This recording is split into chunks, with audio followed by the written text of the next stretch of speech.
hubo un cambio de normativas en lo que se refiere a obras sociales, además de un dinero que se le reintegró, el gobierno le reintegró a las obras sociales algo que estaba o estuvo fuera de la ley. Así que vamos a hablar de todo esto con el doctor Benjamín Surace, que es médico gerente de la obra social de UTCR. Gracias, doctor, por haber venido. Bueno, gracias y un gusto estar con ustedes. Bueno, ¿cuál de los dos temas abordamos primero? Como quieren ustedes. Vamos al cambio en la normativa, que me parece que es importante, y hacia el fondo. Bueno, el Fondo Solidario de Redistribución, explicándole un poquito a la audiencia de qué se trata, es como un reaseguro que tiene el sector de las obras sociales desde que se inició con la ley, donde una parte del salario de los trabajadores y de las contribuciones patronales se resguarda para situaciones especiales. Desde que nació la ley, eso era para distribuirlo en prestaciones de alto costo, de baja incidencia, o de generar un mecanismo de equidad dentro del sistema, transfiriéndole a aquellas obras sociales que tenían menos recursos, para que todos tengan la posibilidad de alcanzar una equidad en el sistema solidario. Y la ley decía que si había excedentes de ese fondo a fin de año, tenía que distribuirse en las obras sociales. Eso en la última década no pasó y ese fondo fue incrementándose paulatinamente y generando ese depósito que estaba en las cuentas del Banco Nación. Ese es el Fondo Solidario y que, bueno, se pidió permanentemente una restitución al sistema de ese fondo y se consiguió en los últimos días con los decretos, los 3 decretos que sacó el Poder Ejecutivo en función de los reclamos que venían haciendo desde el sector de la seguridad social. ¿Hay alguna breve explicación por qué se lo guardó, el gobierno lo pisó, digamos, ese dinero? Porque en definitiva, si estaba en la cuenta del Banco Nación, no producía réditos ese dinero, ¿para qué lo quería tener allí? ¿Era para algún tipo de negociación, de presión a los sindicatos o simplemente porque se le olvidó guardado allí? Ese dinero se dejó allí por gestiones anteriores en la década del 90 del ministro Cavallo, donde se dejó depositado allí para engrosar las arcas del Ministerio de Economía en función de los requisitos que reclamaba el Fondo Monetario Internacional. Ustedes se acordarán en ese momento que había que mostrar más fortaleza y se sacó del fondo del sistema y se lo dejó allí.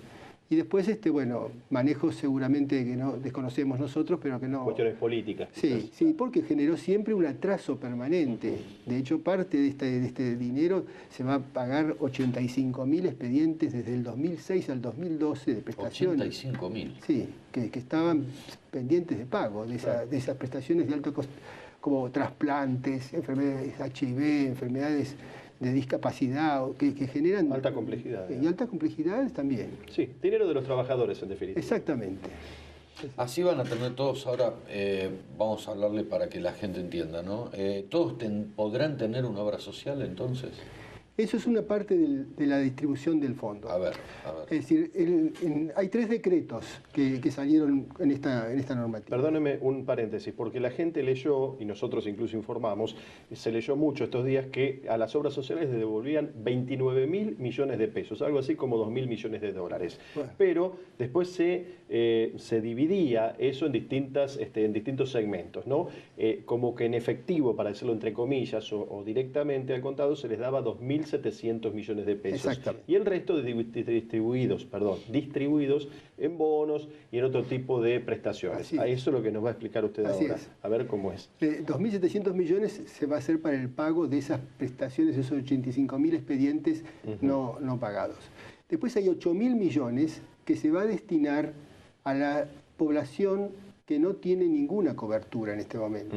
Es un programa del Ministerio de Salud que se llama CUS, de la abreviatura de Cobertura Universal de Salud, que fue acompañado y apoyado por las dirigencias sindicales como para tomar como modelo de atención de las obras sociales y que todas las personas que hoy no tienen cobertura formal, ya sea de una obra social nacional, provincial o de alguna de obras sociales de las legislaturas, de las Fuerzas Armadas, lo que sea, ni prepago, tenga también una cobertura de salud donde esté identificada la persona con un carné, donde esté identificada la red que lo va a atender, esa red conformada por el hospital público que lo va a atender, por los médicos que lo van a atender, donde se van a hacer un análisis o donde se va a hacer un estudio de imágenes.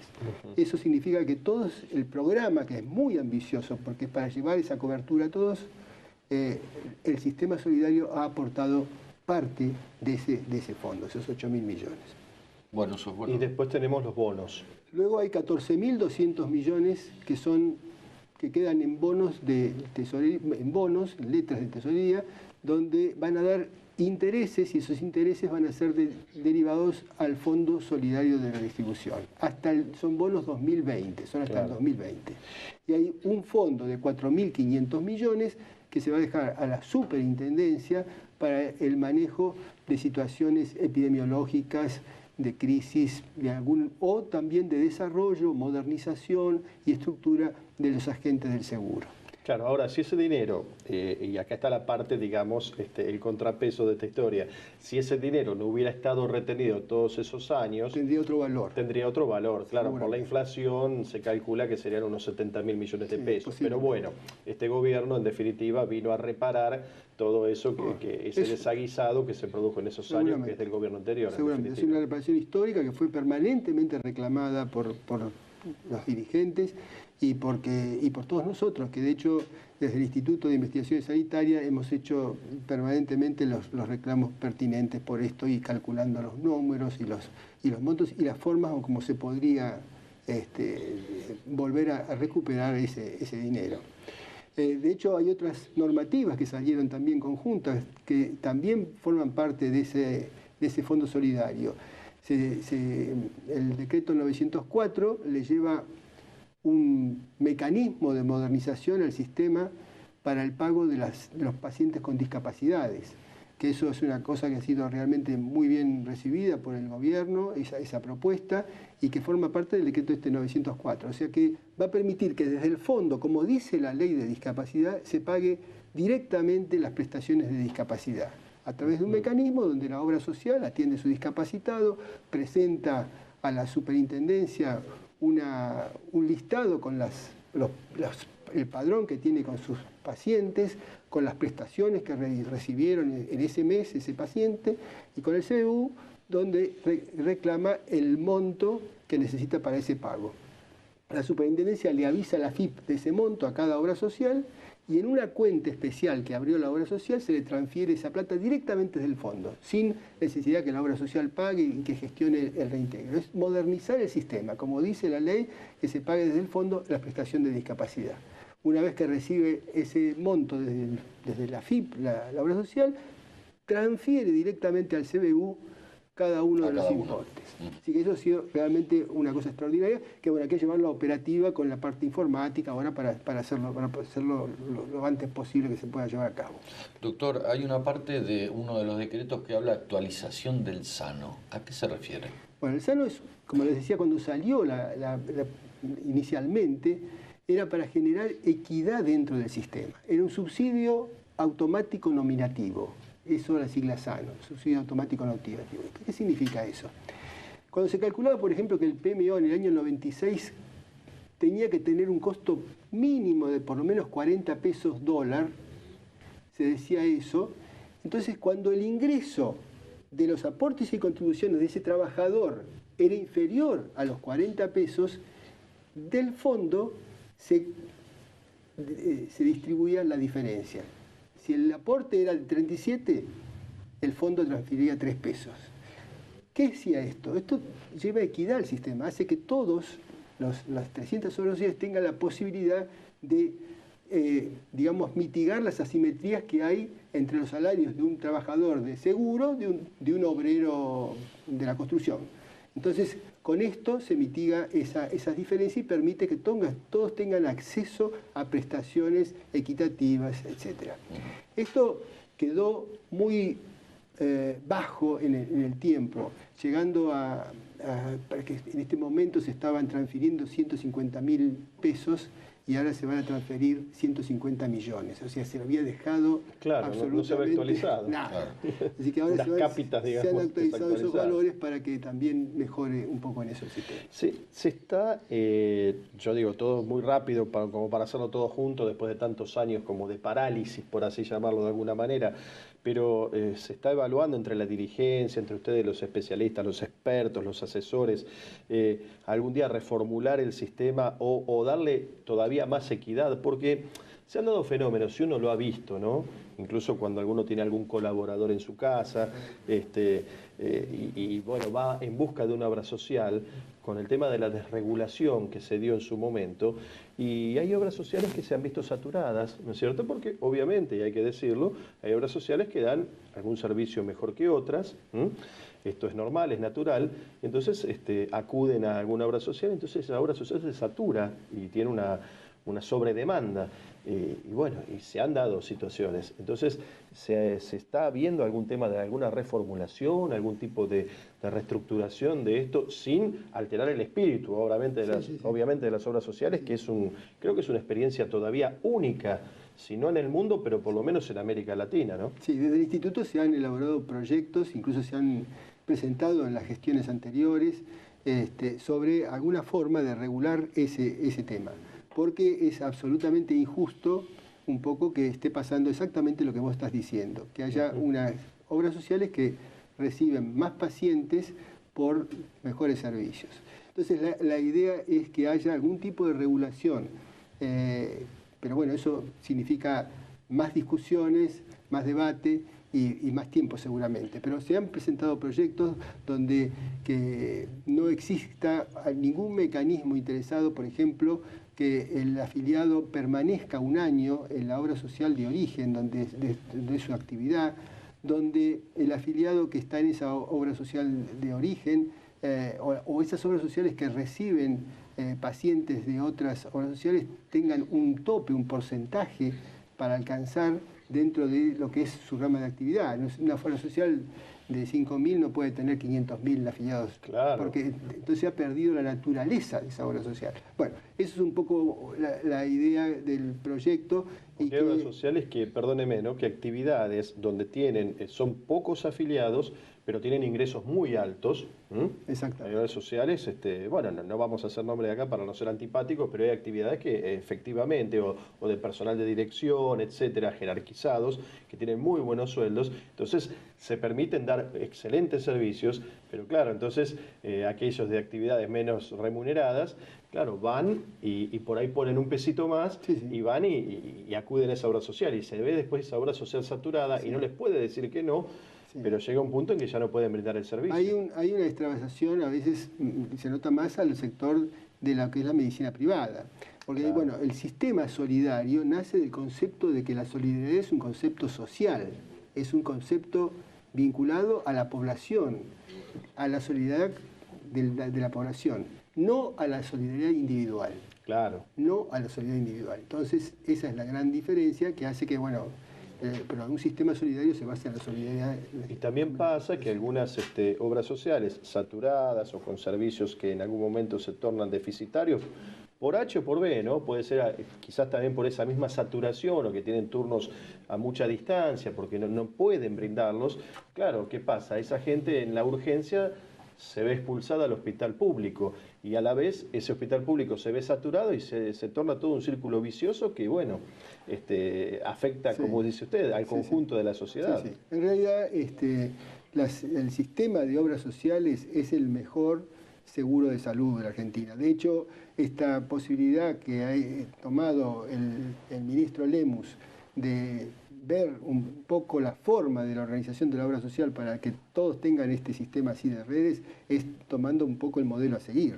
Claro. Es decir, es el verdadero seguro público. Lo que hay también, para corregir las cosas, es un proyecto de ley que también mandó el Poder Ejecutivo, que es la creación de una agencia de evaluación de tecnología, para que esa nueva tecnología que avanza rápidamente en lo que es la salud esté observada esté controlada y se vea realmente el costo-efectividad de esa nueva tecnología que se va a incorporar.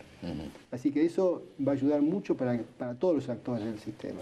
Doctor, para tener una idea del universo que hablamos, ¿cuántos beneficiarios hay en el país? En la seguridad social hay 14 millones de las obras sociales, de los cuales hay, aparte, hay 6, 7 millones, cerca de 7 millones en lo que serían las obras sociales provinciales, ¿no es cierto? Aparte, y bueno, y después tenés el sector de la medicina prepaga, que tiene alrededor de 5 millones y medio de beneficiarios, muchos de los cuales provienen del sector de las obras sociales.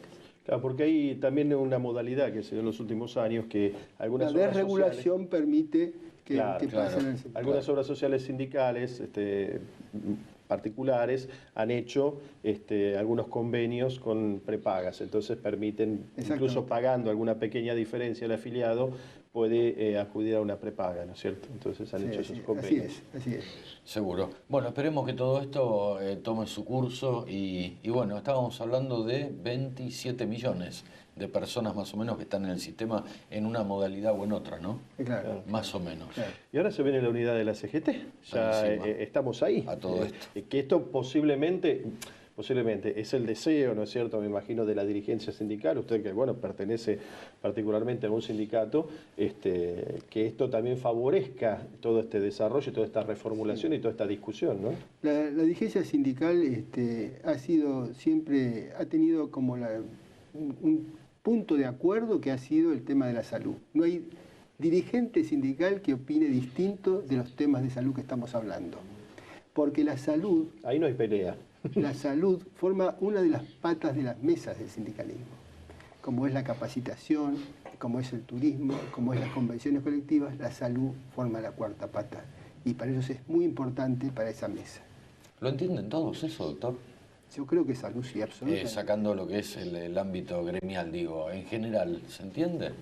Es posible que cada uno que cuente su versión como le ha ido en la feria, como dice el refrán, ¿no es cierto? Es decir, que en general las encuestas de las personas que utilizan el servicio de las obras sociales siempre es satisfactoria. Un trabajador cuando va a pedir trabajo y cuando, aparte de pedir que estar en blanco por el tema jubilatorio, supongamos, generalmente quiere el sueldo, quiere la jubilación, pero ante todo dice, voy a tener obra social. Es muy importante. Es muy importante eso. Cubrir expectativas, ¿no? Exacto. Doctor, gracias por todo este rato. Gracias a ustedes y a la audiencia. Gracias. Nos vamos a vender, como dice Alberto Borosino, y volvemos.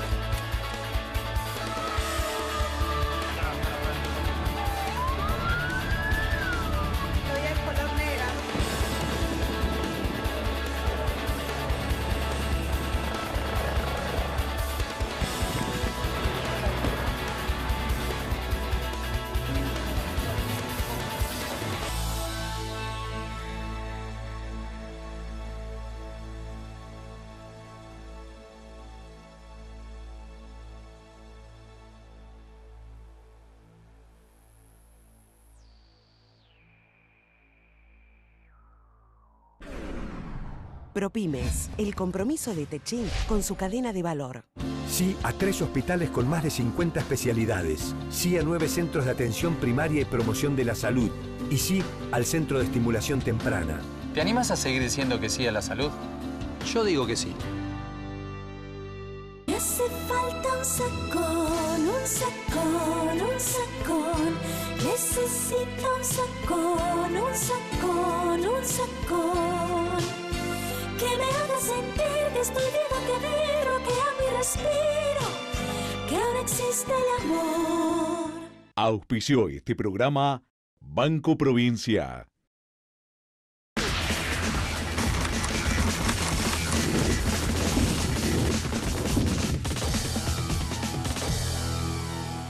distintos ámbitos, ¿no? Muy distintos, Luis, y me quedo con algo que dijo Gustavo Marangoni, justamente, que hay que focalizar en esto, y una pregunta relacionada, vos se le hiciste a Gustavo justamente, que es la provincia de Buenos Aires. Sí. El desafío de la provincia de Buenos Aires, ¿no? Sí, y yo quiero decir algo, por lo menos, viste, puede fallar, como decía aquel famoso ilusionista, ¿no es cierto? Pero, vamos a decirlo acá, porque después, viste, empieza a replicarse y después siempre va a saltar uno que yo lo dije primero. Estamos solos, decirlo tranquilo. No, se me ocurrió decir el nombre de María Eugenia Vidal, que algunos ya lo están analizando y algunos ya lo han puesto. Obviamente, las encuestas están ahí dando vueltas, pero es un estilo diferente, evidentemente, al de Mauricio Macri. María Eugenia Vidal, que se está revelando como una política, por lo menos en estos primeros 8 meses, distinta. Con cintura política, justamente. Con mucha cintura política. Sí, totalmente. Uno escucha hablar, claro, nadie lo dice públicamente todavía, además porque hay intereses, cada uno tira para su lado, son distintos partidos políticos, pero fíjate todas estas reuniones que están teniendo con los intendentes de distintos signos políticos, y en privado te dicen, tiene códigos, está teniendo códigos. Tiene una caja evidentemente acotada, claro, son muchos miles de millones de pesos, etcétera, etcétera, que es fuerte el número, pero claro, hay que repartir mucho. El fondo del bono urbano, es muy cara la provincia, hay mucho gasto, hay que repartir mucho, hay un presupuesto muy grande, pero ¿qué pasa? Ella promete y da hasta donde... Eso te dicen los intendentes. Está incorporando gente de otro palo, como se dice en el ámbito político. Joaquín de la Torre es uno de ellos, De ¿no? hecho. Entre entonces, otros. Hay que mirarla con atención. Es una política que tiene mucho futuro y que está capeando el temporal como puede y a su manera y a su estilo. Y te lo dicen los intendentes que están generando justamente, si se me permite otra redundancia, una nueva generación. Seguro. Y los hay de todo color y pelaje. Y tenemos que estar atentos también, Luis, a lo que son diputados y senadores en la provincia, porque decimos siempre que la provincia es la madre de todas las batallas y muy poco se conoce de la provincia de Buenos Aires. Sí, y parece hay 92 mentira. diputados provinciales y 46 senadores que nadie conoce, excepto 2 o 3. Y parece mentira, Cerramos. pero ya todo el mundo está pensando en las elecciones. Y Sí, están, sí. aunque parezca mentira, a la vuelta de la esquina. Nos reencontramos la semana próxima. Dale. Dale, gracias por habernos acompañado. Chau, hasta la próxima semana.